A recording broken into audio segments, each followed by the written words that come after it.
Tensions along the Pakistan-Afghanistan border are escalating sharply, with military operation, cross-border shelling, and competing information narratives raising security concerns across the region.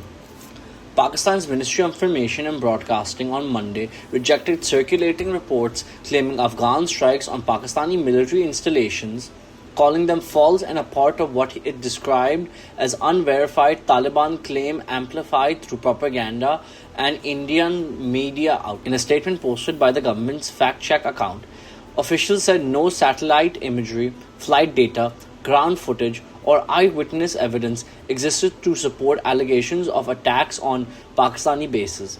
The ministry added that Afghanistan has had no operational air force since the Taliban takeover in 2021 and confirmed that Pakistan's air defense systems, including at Nur Khan Air Base in Rawalpindi, detected no intrusion.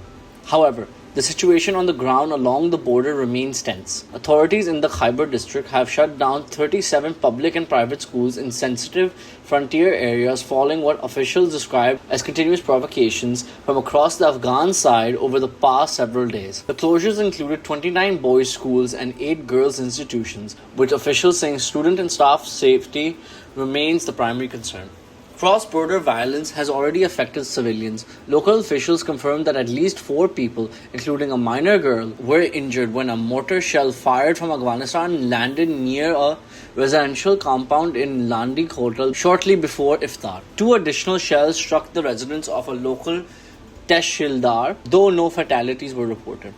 Against this backdrop, Islamabad has defended its ongoing military response. Deputy Prime Minister and Foreign Minister Ishaq Dar said Pakistan launched Operation Ghazab lil Haq in defense after repeated terrorist attacks originating from Afghan territory.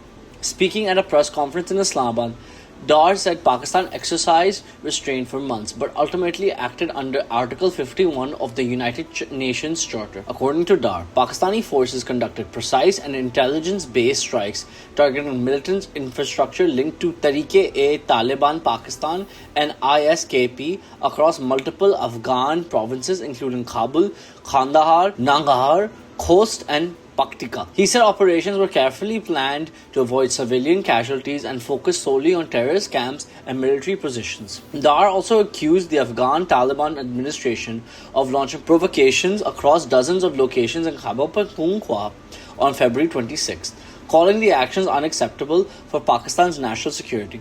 State broadcaster PTV later aired footage showing Pakistani security forces destroying an Afghan checkpost in Paktika, while security sources said an ammunition depot in Khost had also been destroyed during continuing operations.